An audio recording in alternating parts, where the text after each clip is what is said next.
Welcome to Remake TV. You are watching The Elephant in the Room. I'm Jasmine Bowen, and porn is ruining your marriages. But it's not just porn out there. It's Facebook, it's Twitter, it's bars, it's everything that is really getting into marriages in this modern technology age and destroying the family unit. Now, Nathan, we were talking before the break that addiction, it really is an addiction. So lend me more to that. And you're a pastor as well, so I want to hear from the biblical side.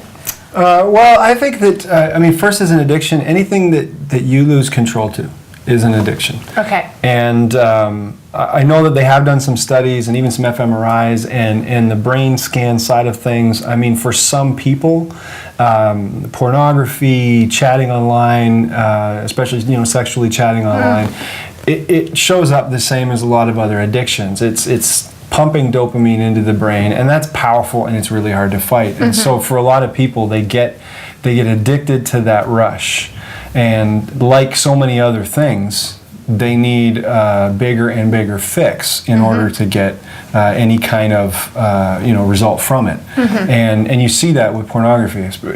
People who are addicted to it, I mean, they start getting more and more into hardcore pornography, and often that's when you end up with the problems in marriage, because at some point that's just not enough, and that's when you start seeing people starting to branch out into websites like Ashley Madison and things like that we're talking about. I counseled one individual who started with kind of sort of pretty softcore sort of stuff, ended up moving into sort of hardcore sort of stuff, and before long was hiring various prostitutes probably 3-4 times a week. And, wow. And finally his wife caught on, and the marriage fell apart. And I think you see that all the way along, and I've seen it often enough that it's definitely something to be concerned about. Now, what about you're a pastor, you preach every Sunday from a biblical point of view. I mean, what does the Bible say about this? Well, from a biblical point of view, I mean, the biblical, one of the things that's unfortunate is that sometimes when people talk about faith and sex, right away, sex is kind of this dirty thing. We don't want to talk about it, and I hate that. I think that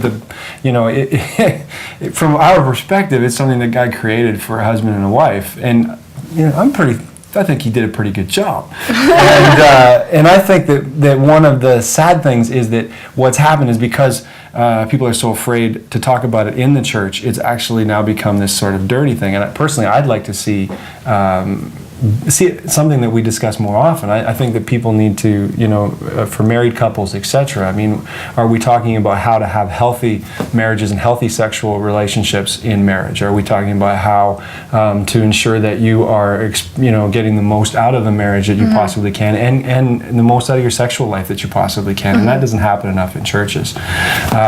I think the other side of it is there's an intimacy and a specialness to it, and I think that that's the idea, is that this is something that is, for me and my wife, it's something that's for us and it's intimate, and there's an element that only we share together. Nobody else gets to share that. And I think when you look at the way the media is going, movies are going, and then ultimately with pornography, it's not special anymore. No, I mean, there's a lot of promotion of premarital sex, of divorce, because it's easy to do, and it's not just, monogamy is kind of an outdated concept these days. Yeah, it's an outdated concept, and I think it's what's really amusing to me is that monogamy has become an outdated concept, and yet somehow our society seems sort of surprised that we have all these divorces. And nobody's sort of putting two and two together, you know what I mean? Because there's nothing really special anymore about marriage. And I used to work a lot with teenagers, and for them now, sex is just an act. It doesn't mean anything. And I guess if you talk about us as just simply mammals, I mean, I guess it doesn't make any sense. Only if you look at the studies on people who are, one, most sexually satisfied, and two, most emotionally satisfied, it's long-term monogamous marriage. And because even from a sexual point of view, I mean, if you have a different sexual partner every night, you're starting over every night. And if you've been in a marriage for 20 years, you kind of know what you're doing after 20 years. Now, obviously, the Bible does not have passages that say, "Thou shalt not talk to their ex on Facebook." It or does thou shalt not No, it look at doesn't. pornography, but what does it say? A lot of stuff that talks about modesty, and it talks about definitely with sex, that sex is for husband and wife, and that's what it's Only.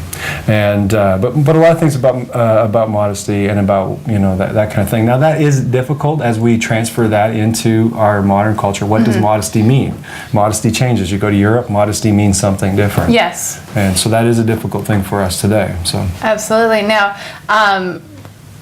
it's not just porn, is it? It's everyday life in this country. Yeah, I mean, fads come in and out and they change all over. But I mean, at this point, yoga pants are really popular. Okay. Right? And girls are wearing really tight shirts, and the fad right now is going to show basically everything about a girl.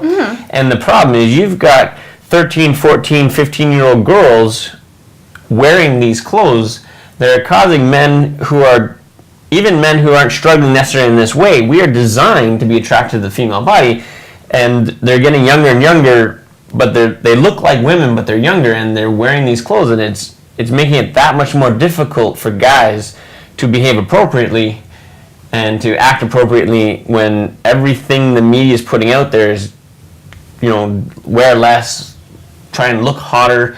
I mean, all the role models on, Jersey Shore and stuff. I mean, they're barely wearing anything, and everybody wants to be like them, so they're all going out and like Facebook. I mean, you've got girls that are posting all their pictures from going to the beaches, and I mean, there's all of that's out there. I mean, Facebook's done a good job at trying to prevent any form of nudity from getting online, which is great because I think MySpace sort of went that way, and I think that's one of the reasons that Facebook's been so popular. So it helps in that way, but I mean, I think a lot of parents need to sort of take a new look at their daughters and maybe the stage that they're at and maybe what's appropriate for them to be wearing. If they are, like Nathan was talking about, if they're brought up in a modest way of dressing and clothes that are appropriate for their bodies, then as they get older, then they'll continue to wear clothes that are appropriate. I mean, there's nothing wrong with a tight shirt. And I mean, for someone who doesn't struggle maybe with sexual addiction or with pornography or whatever, they're just looking to go, hey, that looks nice. For guys that do, Tiger Woods is huge. I'm sure if girls are showing up on the golf course in tight shirts and yoga pants, he's going to have a problem.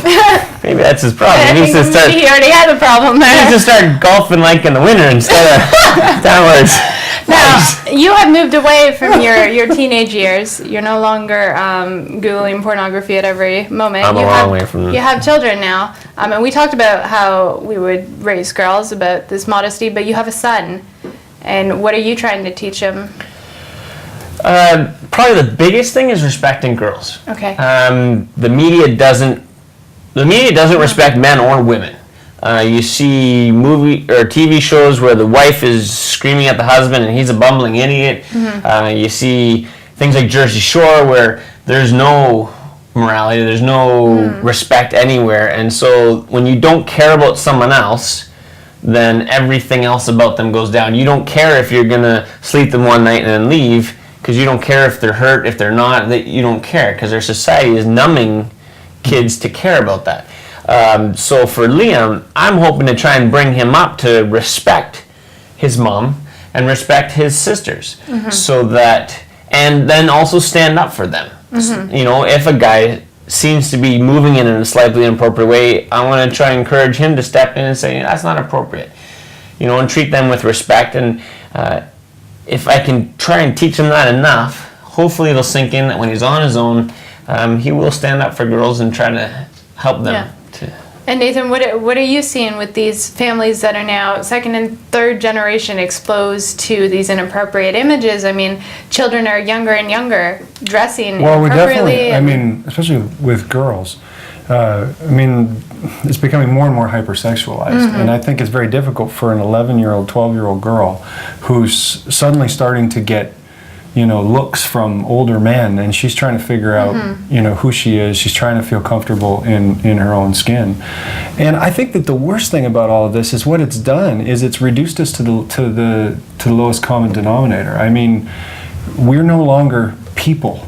Do you know what I mean? Like now, I mean, guys, girls, it doesn't really matter. We are a facade. And the facade is what's most important. And so for a girl, as long as she's growing up thinking, if I can just look good enough, if I can look like those women that I see in the magazines, if I can look like my heroes, and it doesn't matter. None of what's underneath matters. Character, personality, it just doesn't matter. And the same for guys now too. I mean, if you can just put out the right image, everything's okay. And I just think, as a society, I think we're missing out so much. We're missing out on both sides. Well, society has changed a lot, even from 10, 15 years ago.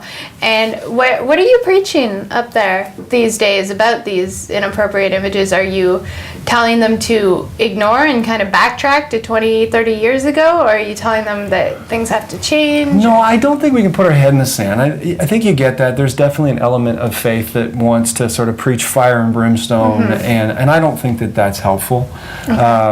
I think you can't put your head in the sand, but at the same time, I think we need to engage. And so, even with I have 2 boys, and one of them's 10, and so they're getting into that iCarly and all that kind of stuff.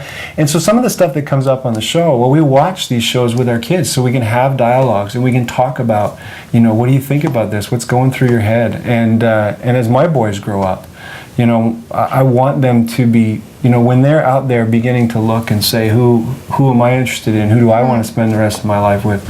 I want them to be looking for more than just some girl who's cute, because that's just not going to last very long. Now, with seeing individuals like Kevin who did struggle through this and realizing that it is an addiction, what do you recommend? I mean, do you recommend that they completely unplug and never have that drink again? Don't have a Facebook profile, never go on Google? I mean, what do you recommend? Well, you know what I recommend? I recommend, even for people that don't have the issue, when I talk to people about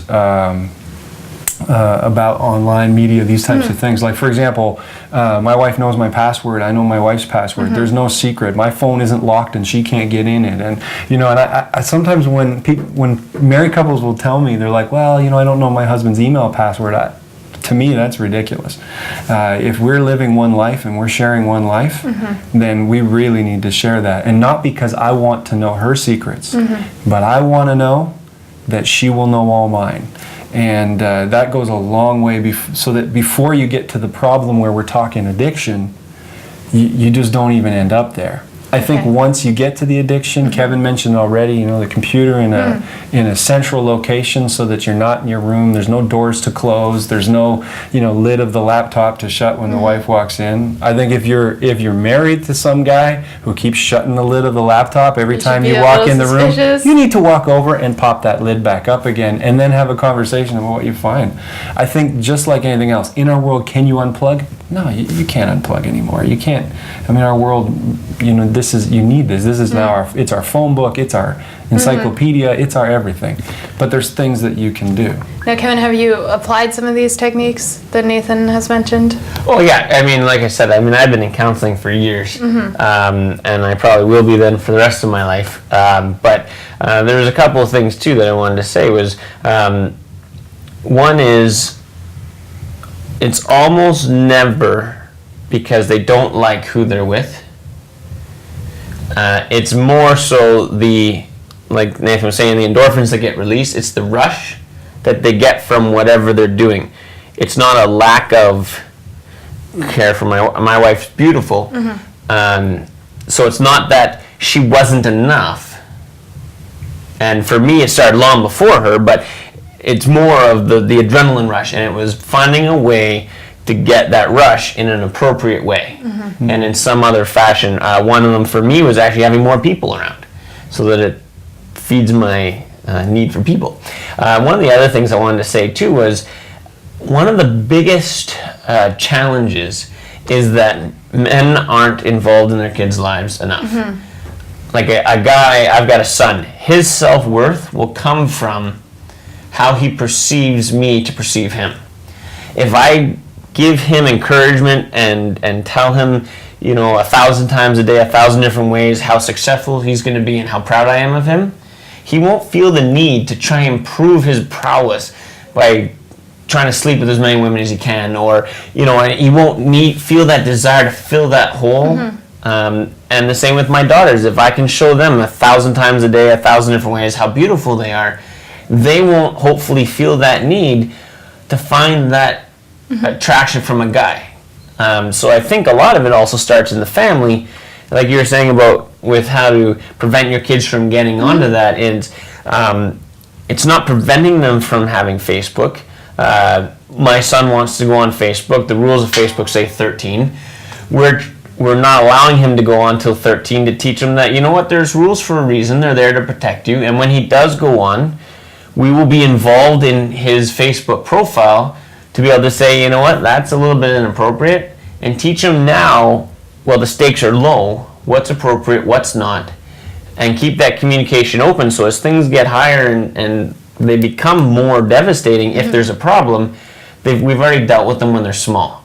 Because when they get big, then it's hard to deal with them. Now, Nathan, from seeing so many families, is there ever a point when it's appropriate, if you have an open, loving, trusting marriage, to watch pornography or to talk to your exes or anything like that? Just very quickly to close out. Quickly to close out, from a faith background, no. I don't think so. Okay. I think that what you're then watching should be between whoever it is, and not you're not supposed to be part of that. Okay. I think even from a counseling point of view, I have yet to see where it has not gotten wrong. Okay. The other thing I would just say, in closing, I think that the best thing that we can do to sort of prevent some of this stuff is to have really good relationships. The best thing you can do is to spend your time and your energy building and strengthening and deepening the relationship you already have. All right. Instead of chasing one that you don't. Fair enough. All right. Well, thank you guys very much for coming on the show and sharing your stories and your different views. I really appreciate it. I think you really helped some people out there who maybe didn't have a voice. So thank you so much. I'm Jasmine Bowen, and you have been watching Remake TV. This is the elephant in the room. Porn is ruining your marriage. Close those pop-ups. Stop talking to your ex and really seek out and be happy with what you have. Until next time, have a great day. Keep watching Remake TV for more. Excellent show. Excellent. Yay! Thank you guys.